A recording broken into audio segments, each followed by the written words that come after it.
Hi everyone, I'm Mark, And I'm Alex. and this is Final Stop for Final Fantasy Talks.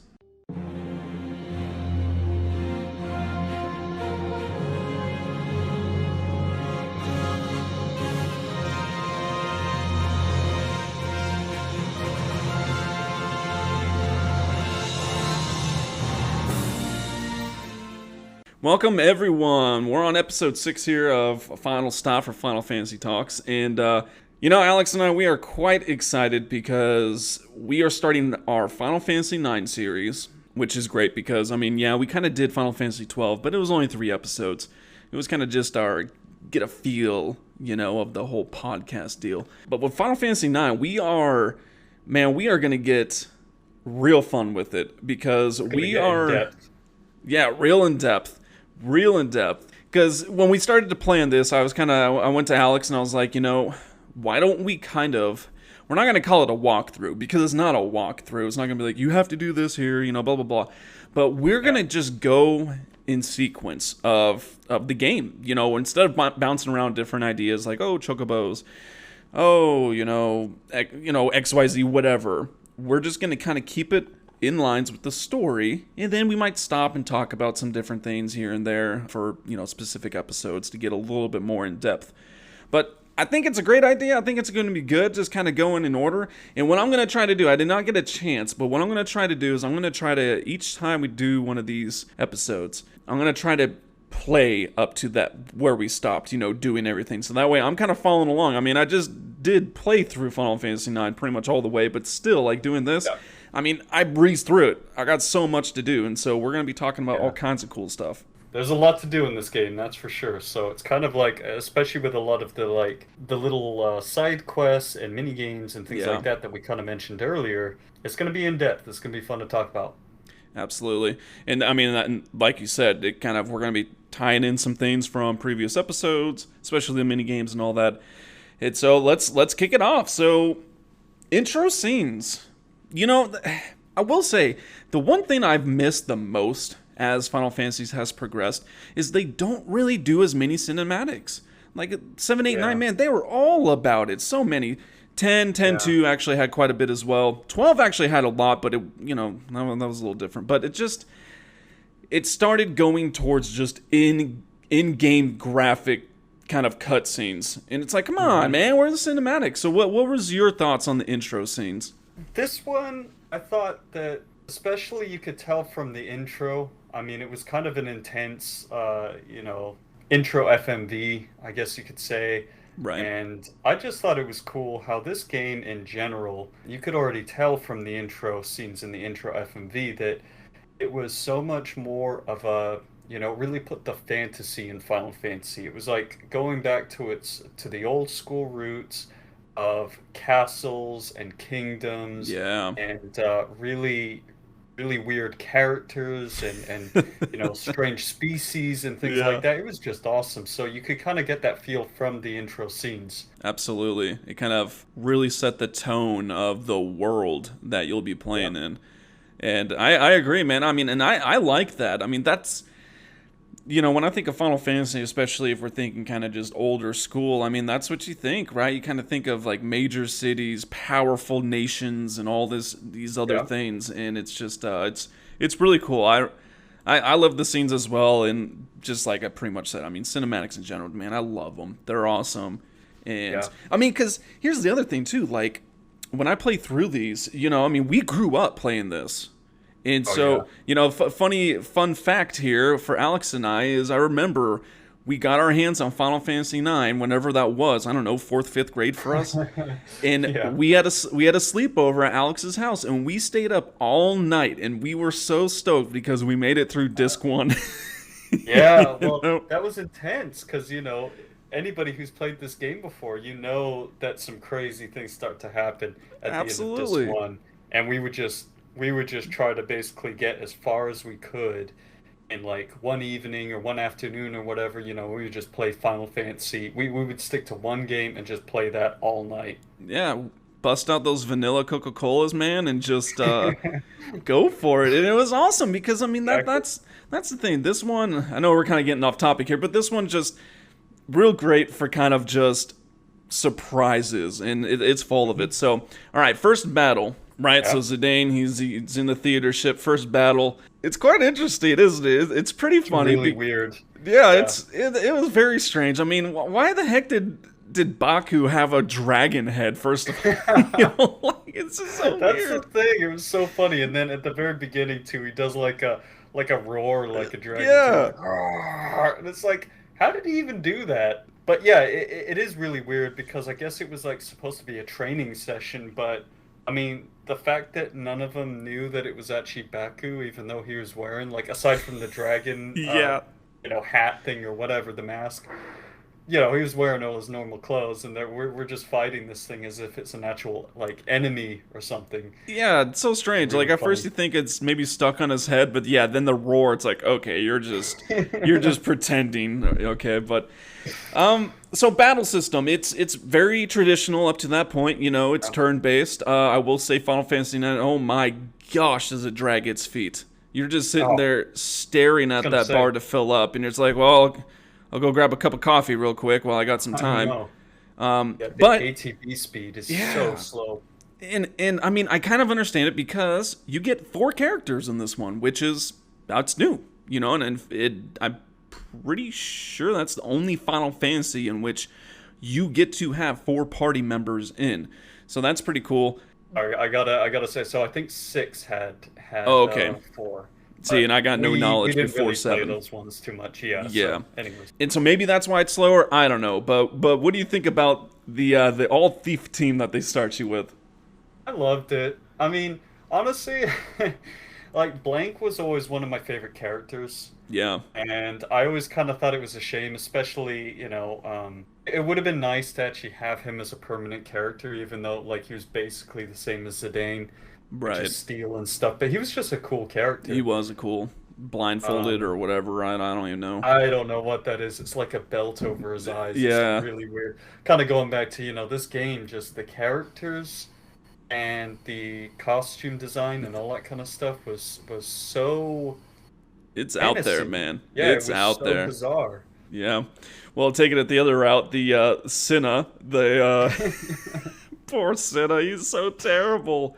I don't get. Oh man. I mean, and we were talking about this the other day when we were, going through our points. I really, really like at some point when we start getting in depth into this kind of stuff, I'd love to look at damage equations that they use Yeah. and parameters they use for some of these characters because all of these characters just start off with base level equipment like leather shirt, leather hat, and all that stuff. But if anybody else has noticed this, whenever Cinna gets attacked, he gets KO'd like instantly because he takes Yeah. massive amounts of damage. I don't know if that's like supposed to be a joke on Cinna or something, and Probably, then to man. add to the fact that you attack with him, he does no damage either, and it's totally random. Oh, and the way he attacks in his hammer. I mean, it's just everything about him. I think is just it's a joke on him. It He's is. a joke character, yeah. Yeah. But then we got Zidane, right? So through all that, you know, Zidane, the main character, The Dane. traditional thief character. He's got Huh? steel. He's quick and all that stuff. Overall, I kind of like him. I mean, he's pretty much just a human with a tail, right? I know that's the first thing that you notice is just like, okay, this guy, he's like part monkey, part human or something. I don't Yeah, know, but it's just that weird thing again. Final Fantasy 9 bringing the weirdness to the series, yeah, a and tail. yeah, he's just so. But that's a really interesting thing. And then of course, you get that at the very end, but. Yes, yes. So you figure all that out, but Yeah. overall, I like him. I mean, he's a solid character. I just gotta say, I think he's one of the more like relatable characters too, because he's kind True. of. It's very down to earth. Exactly, exactly. He's a pretty like humble, down to earth, but then he's got confidence. He's got a good sense of humor and all that kind of Yeah, stuff. So that's true. That's true. So you do all that, and you get in right, and we just have to point this out because it's so hilarious. When yeah, they're doing the whole plan to kidnap, the princess, and you got the two options, and it's funny because I got screenshots for all this, so we definitely be looking to media because I'll be posting all kind of the stuff as we go along. But it's just hilarious because you get to be like in Zidane, that's when and you get to select it. And it's funny if you select kidnap the queen, and because Baku just like in Yep. step, he's like, yeah, that's when we kidnap the ugly fat, and Yeah, yeah. it's just hilarious. And I mean that in and of itself, like, is just such a weird thing right off the bat. Is you've got Queen Braun, super ugly, like Yeah, pig, and then Princess Garnet. It's yeah, like, how did that work? But it's yeah, it's again, that's another hilarious. thing. Yeah. That's like the thing, right? Through the dialogue for going for a while is just how did that happen? How All did the that different happen? guards and so many different things, and it's like, yeah. Yeah. So, you go through that, and the story keeps going on, and then it kind of takes you to Alexandria streets, right, where we meet, of course, Vivi, the nice little. I think it says he's around like 9 years old or something like that. I don't He's a know, little like, kid. little black mage kid, and obviously he is the black mage, and we won't get too much into it right now because again we're kind of like we said we're kind of going in order of the story and stuff, but Hmm. just it's pretty hysterical watching Vivi communicate with people, and you got the Yeah. rat kid that comes along and it runs into him and just lets him have it. Yeah. And I love that at the beginning of the game too, he's literally referred to as Rat Kid. Yeah, It's rat kid. just fantastic. But yeah, Vivi and his mannerisms and things like that, like how he always does that sort of like readjusting of the hat and like pulling his pants up thing or something. Yeah, like pulling a shirt down or something, Yeah, I don't and know. yeah, and stuttering a lot of his words, but it's pretty Yeah. cool because I mean that's who you'd think it introduces Zidane, and we I guess at that point we don't really know that he's the main character, but I just thought it was interesting. Vivi's the first kind of person that you get to kind of just go and explore with, and through my recent playthrough, I was exploring the way I do, and I was just, dude, I did not remember how much Gil is on the floor. Now, I'm not saying how much Yeah. value wise, because it's like Yeah. twos and threes, but it's all over the place. It is Yeah. literally all over. You get to pick it up here and there, and I was like, oh, man. And there's some really funny ones too, like right off the bat, if you go in the house to the right in the alley, you can go into like the grandma's house or something like that, and then it Yeah. literally says like found grandma's savings of 5 gil or something like that. It's just Yeah. really funny. That's the But thing. yeah, They, it's they, strewn about everywhere. they hit you with the humor, just that kind of nice. Yeah, Yeah, not Final Fantasy IX. I think has the best humor. That's my it's opinion, of really course, but good. it Seriously. it's fantastic. But it's just yeah, it's great, and of course there's much more to explore, which we will get to. We're trying to keep the episodes shorter, people. We know that we've been killing you here, but we're gonna go ahead and transfer into bold move before we continue on. So let's get to it. So we're gonna have Alex start us off here with bold move this episode. What you got, man? All right, so for bold move this week, I was thinking Final Fantasy VIII. Okay. And then I thought, all those times that Irvine hit on like every girl in the game, basically. So, you Yeah. know, he tries to hit on Selphie, he tries to hit on Quistis of all people, Yeah, that's true. and Rhino and everything. And then there's that really funny part too, where right out of Galbadia Garden, if you let him choose the party, he'll put Selphie and Rhinoa in his party Yeah, with yeah. him or something like that. The chicks. So he's a bold guy, bold move. It's hilarious how much he just that's his thing. He's just hitting on It's his chicks the thing. whole entire time. Yeah. All right, well, mine this installment is going to Final Fantasy VII and Barrett of all people. Barrett had a tragic accident. He lost his arm. He went to the hospital. They're like, "Yo, dude, we got some prosthetics and all that." He's like, "Nah, I want a freaking gun attached to my arm." That is a bold move. That is a good point, man. That's a Seriously. bold move. Could Not have just a a gun, too, a Gatling gun. I mean, yeah, a Gatling gun. It's like put that on there. I don't even want to know how it works, with your nervous system and all that. But prosthetic, fake arm. Nah, give me a gun attached to this. So and not to get too sidetracked by that, but just I always wondered, like, like what you were saying, how does that work? wouldn't it get like really hot or something like that? Where are the towards bullets shooting coming it? from, you know? I mean, Exactly. So anyways, Barrett, you're a that's a bold good one. man. That was a bold move. So that was this time's bold move, and we're gonna continue on with Final Fantasy IX. So of course, with all the other exploring that you can do with Vivi, you can go talk to the ticket guy. Now, do you have to talk to the ticket guy to move on the story? Yeah. Yep. Right, because That's it tells you it's fake, right? That's so. Yep, exactly. So to advance the story at that point, that's like one of the first things that you actually have to do. Gotcha. So he tells you it's fake, and then of course you get your first cards. Woohoo! In which, And I love it when he tells them it's fake. No. yeah, it's tragedy.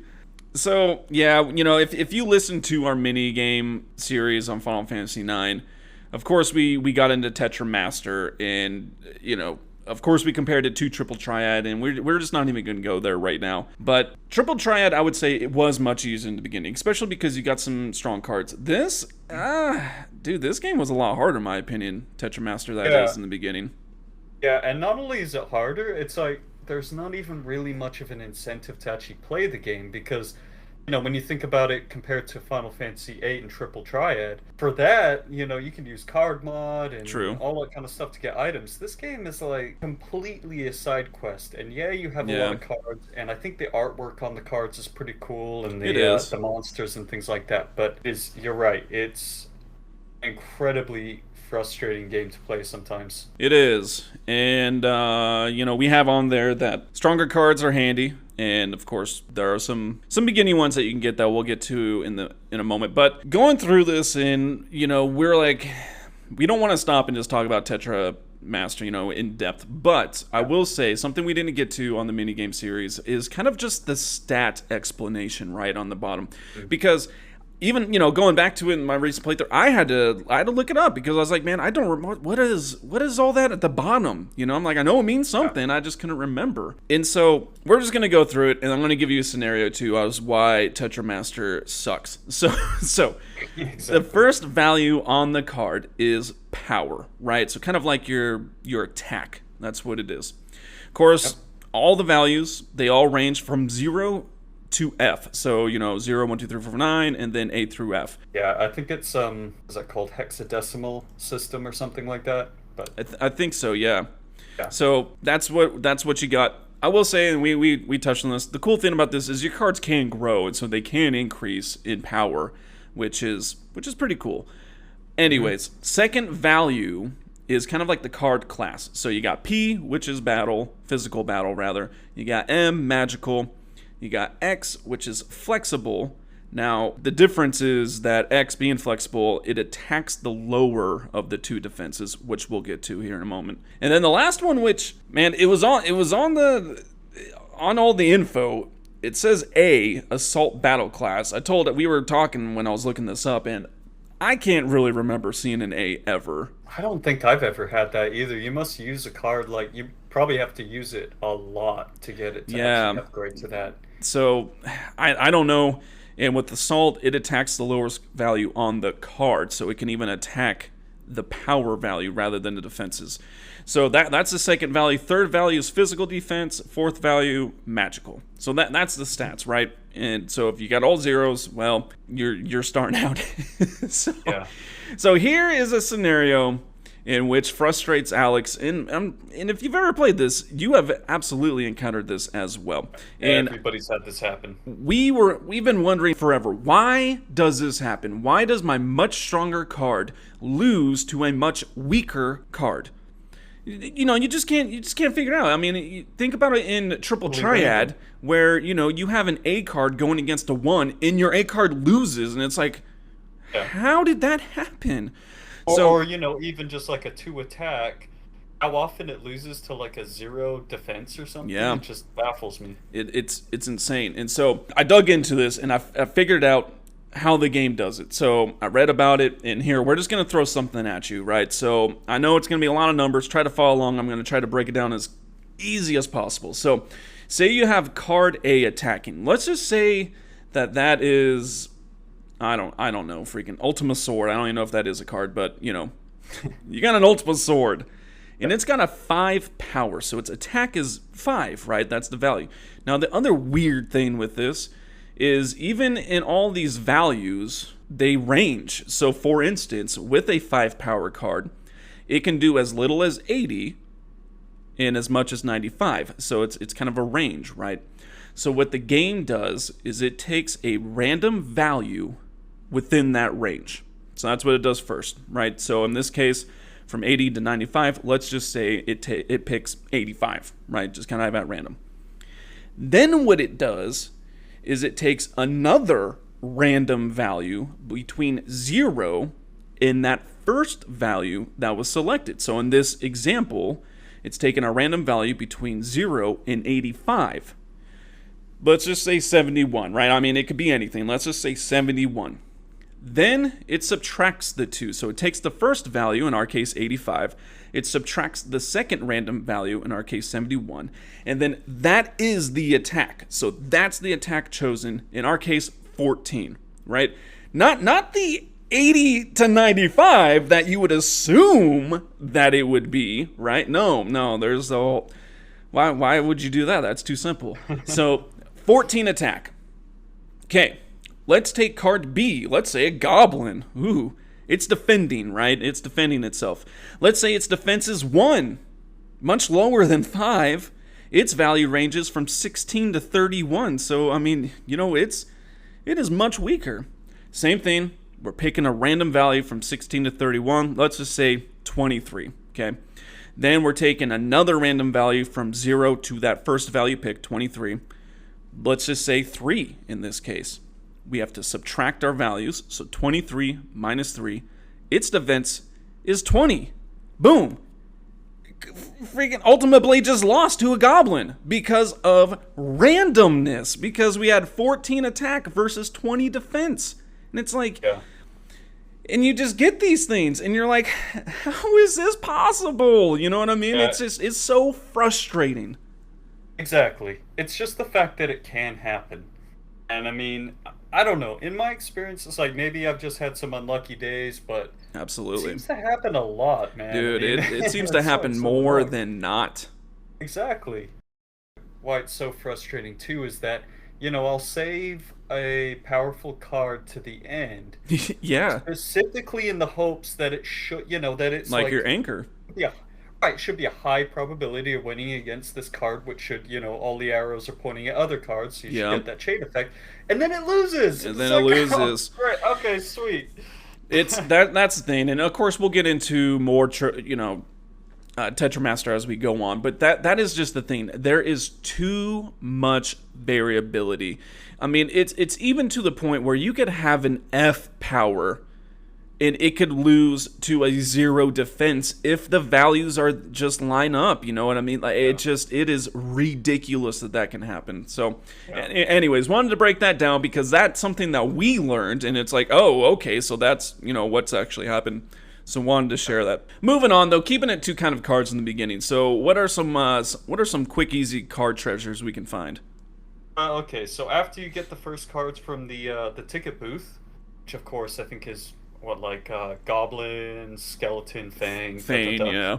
One of the funny like reoccurring sort of NPC characters that you can see in Alexandria is Hippal. Yeah. And you don't actually have to talk to him at this point, but near the gate around that like main square where the ticket booth is, you can talk to him, and he mentioned something about his hidden cards. And so Yeah. if you go over to the church before you talk to, actually no, you could talk to the ticket booth guy, but if you head over to the church, pull the rope on the bell, it drops down like a little tiny treasure chest, and inside you get Goblin, Fang, and Iron Knight card, which is actually really Lovely. good. Like that can give you a nice strong card to use in Little the early boost. part of the game. Yeah, well, and it's free. I mean, that's what it is, right? Exactly. It's you don't have to do anything. You just go do that. Because the other one, of course, is jump rope, which that's there in the beginning as well. We've already talked about it multiple times, so we're not going to talk about it at all because it sucks and it's frustrating and it sucks your soul. So, Exactly. but we will go over the rewards real quick just in case, because I don't think we've gone over like the actual one. So 20 jumps is the first thing you're gonna get, and that's 10 gil. 10 gil. Woo. Might as well keep Nice. going, because if you can get 50 jumps, you do get a Cactar card, and that is pretty darn strong at that point. So that would be a good card to try to get. Then of course 100 jumps Genji card, 200 jumps Alexandria card, 300 jumps Tiger Racket, and then card, that is not the weapon, and then 1,000 jumps, of course we talked about many times, you get basically just the achievement for it. Yeah. So I'm gonna try my best to try to get 50. I want to try to get that Cactar card at the beginning, because I do want to make, I know we say this a lot, I do want to make a serious attempt at cards, but we'll see how that goes. Oh yeah, I've had a lot of success in getting up to 50. For 300 consecutive jumps, man, they should actually give you the Tiger Racket weapon for that, to be honest. But I mean, No, right? that's just me, because Goodness. Tiger Racket card, honestly, isn't even that good. I think I've gotten Genji one time, and that's not really that great of a... I mean, it's Okay. more of a defensive one. It has, like, Right. no attack. It's got really good defense, but... Yep. Well, That's that. try your best, right? Exactly, yeah. But let's get to some C trivia here. Alex is rank 4, so All right. we're gonna see if he can get to the next rank here. So let's do it.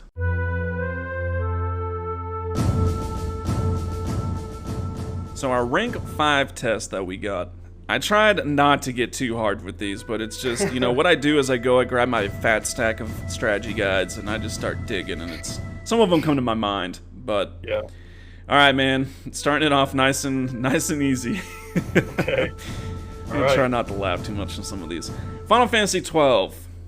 Bosch is from Nalbina. False. False. All right. Final Fantasy 10. Go ahead and mix yourself a supreme gem with a grenade, and you'll get a tall boy. True. Final Fantasy 13. Supernatural is a paradigm that has 2 synergists and 1 ravager. False. Final Fantasy VIII. The UFO is found in Gradini Forest. Or Grandini Forest? Yeah, I think Grandini. So by that question, like one of the locations? Yeah. Yeah. Yes. True. Confidence. Yeah. Right. Alright, man. Final Fantasy IX. Keep hitting it home here. Dagger's real name is Sexy. False. Oh man. Final Fantasy X-2. Yuna's floral falal. Right, that's how you say it? Falal? Something like floral fallow. Something Fallow, like that, yeah. falal, I don't I don't know. know. Anyways, it needs 2 items to break the limits. Those are Aurora Rain and Midnight Rain. And by limit you mean like the damage? Damage, HP yeah, all limit? the limits, yeah. True. Alright, let's recap. Final Fantasy 12, Bosch is not from Nalbina, because he's Bosch von Ronsenberg of Damascus. From Landis or something like that, right? Yeah, he's not from Nalbina. I mean, we know that, at least. Yeah. Alright, Final Fantasy X. Mix a Supreme Gem with the grenade for Tallboy. Unfortunately, man, that is not correct.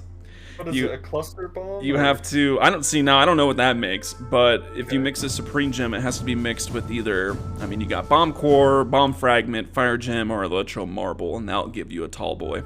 All the crazy things, right? Final Fantasy 13 Supernatural is a paradigm with 2 synergists and Ravager. I think you said false. That is true, my man. That is true. Oh, man. Yeah, come on. UFO is found in the forest. That one. Yeah, so the UFO is found in the forest. You're good. So right now we got we're 2 for 2, or 2 and 2. Dagger's real name. Dagger's real name is not Sexy. Just because we are in Final Fantasy IX, I don't know why. We can't describe it.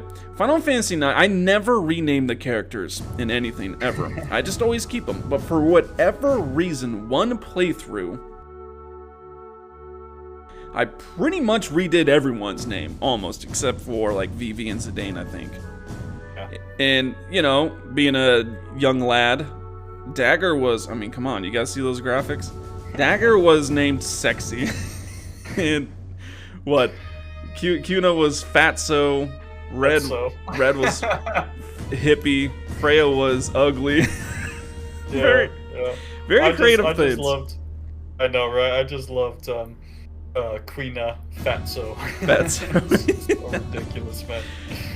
Anyways, back on But track. good times. Yeah. So Yuna's. So in order to break the limits, you do need Aurora Rain, and I thought I was gonna get creative here. I didn't know how well you knew it. It's not Midnight Rain though. It's actually called Twilight Rain. Oh my. So- All right.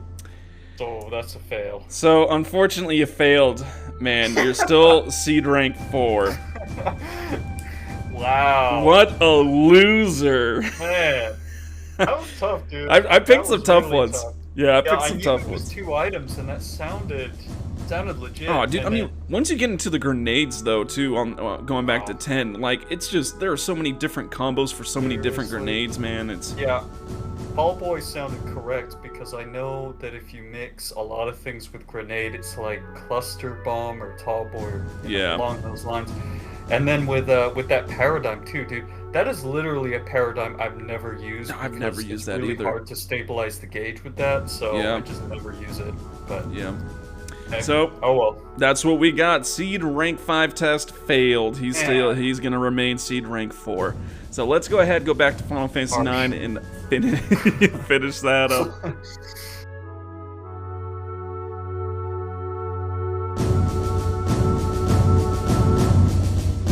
So kind of what, you got the rat kid, you help him out, or Yeah. you say you will help him out at least. And you get through the alleyway, there you go. And then you're kind of, you got the chapel, and you can kind of explore a little bit more down here. Well, so I mean, there's also this little side quest, and kind of similar to Hippol's secret cards stash.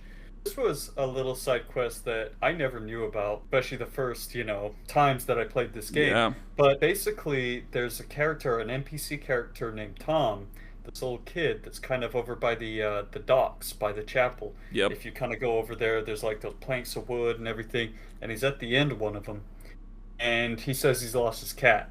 So you go looking around and everything, and I know you were saying you tried this, but you couldn't find the I cat. remember So- where his cat was. Where was it? Right. So you have to go all the way back to the very beginning, pretty much, even one screen before when you first get control of Vivi, to like this main square with the statue. Yeah. And then you see like a little orange cat walking around. You just go interact with it, and then Tom runs in. He's like, "Thanks for finding my cat." Da, da, da. The cool thing with this is if you go back and talk to him, you get another really decent card for free at this point in the game, the bomb card, which is pretty cool. Yeah. Kind of helpful. So I mean, by here you can get a couple of the cards to help you out, and so that way you can take on weaker cards and still lose anyways. But so. The next little thing, well, I guess we skipped it, but, you help the kid out for the lookout, right? So, you're looking. But the funny thing here is Alleyway Jack, in which you're told to go talk to if you need help with cards, right? And Yeah. this dude full on robs you. Who robs a little kid, honestly? This dude just comes and it's Yeah. bling, and he goes away, and it's like, hold up, man, hold up. Yeah, it's kind of like Final Fantasy VII style. There's a couple times in that game that this type of thing happens, but if you get too close to him, there's like a real quick exclamation mark above Vivi, and if you don't press X, he steals some gil from you. I don't actually know how much he steals, though. I've never noticed that. Have you? No, because at that point, I mean, I never really look at my gil, I was picking Really up not like that much, yeah. pennies off the floor, so I hope he's happy that he's got dirty money that I found on the ground. I know, right? And then he just, like what you said, he just Jerk. robs a kid. But Yeah. Alleyway Jack, really interesting character that you see throughout the game. The entire and- game, yeah. Yep, and you only ever find out who he actually is pretty near the end. So Yeah. we'll get to that in Well, later yeah. episodes. As we move on, we'll be seeing him and talking about him some more for sure. So you get on through, of course, and we're headed back to the tower. If you're there for a second time, the chapel, I guess, is what it kind of looks like. At least I keep calling it that. Bell tower. There we go. And at this point, you're with the rat kid in the ladder, and you encounter the first familiar species that is in every single Final Fantasy, and that is the Mogs, right? You get the first little Mog. Who pretty much falls right down on top of Evie's head, Yeah. which is a nice meeting. Straighten up your Um, hat. There you yeah, go. exactly. And then you get your first. So yeah, the first Mog, Kupo, really original name, but Yeah, again, super that's a really original. right. But that's a funny one because that goes way back. I mean, we haven't played the really early ones, but I know for No. sure Kupo is in six, and in others it's just like that really common name for Mogs.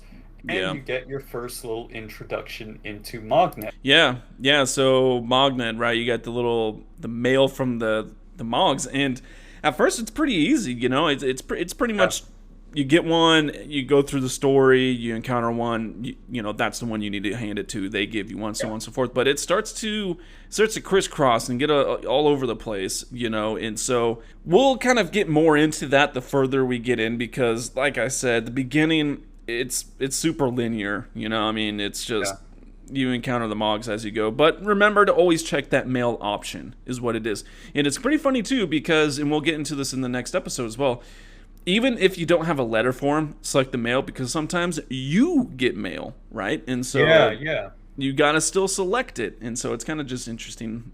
Yep. It's a You whole get interesting some. thing, I mean, the whole mail thing in It really general is. was kind of different, but pretty cool. It's something little side thing for you to do. And then of course you get, what is it, Stiltskin, which, Yep. what an interesting fellow. He's wearing, like a cheetah print little cape, and he got It's like camo or something. I don't know what it I is. don't know what it Super is. weird. It is super Yeah. weird, but he's going on a trip, which doesn't really mean anything to us right now in the game. Yeah, he's like a vagabond or something, like just a wanderer around the world, and all you know is that he's going on this long trip. And again, there's some really interesting items that you can get through this. He offers some cool things that you can buy Yeah, later on down the road. At this point, right at the very beginning, you just have this nice little interaction and introduction to Stiltskin, that he's just going on a long journey. So yeah, pretty interesting stuff. So I know we kind of glazed over a lot to this point, but like I said, that's why I didn't want to call it a walkthrough. We're not going to be 100% comprehensive, but we'll try to hit all the major things, missable stuff and all that. That way you guys will be in the know, and of course, just it'll be fun just to talk about it. So overall, enjoying Final Fantasy IX, man. This is going to be such a fun series for us. oh yeah, for sure. No, this is it's one of my favorite games. I know it is for you too. We're also going to try and cover a lot of the little side quests and things like that too, like Yeah, the Tom's cat thing and Hip Hall's treasure, because those are types of things that I didn't know about when I first played this game, and I just find it really interesting that they added that in there. So, yeah, it's absolutely. It's like the stuff to do. I yeah, guess that's more of like we're gonna just tell you the stuff to do in each area. You know what I mean? Because like you said, I missed a lot of this stuff, and so it's fun. But anyways, we're gonna continue this. This is kind of a cool little place to stop because you got your mod, you got your first save point. So here we are. We're doing our mhm, first save point for the series, and we'll exactly. pick this back up in the next episode. So as always, thank you all for stopping by and spending some time with us. Don't forget to check our social medias. It's pretty much all our handles on everything is Final Stop for Final Fantasy Talk. So pretty easy to find. That's also our website URL. So stop by there, and we're gonna continue to try our best to keep posting stuff. So thank you all. I'm Mark, I'm Alex. and this is Final Stop for Final Fantasy Talks.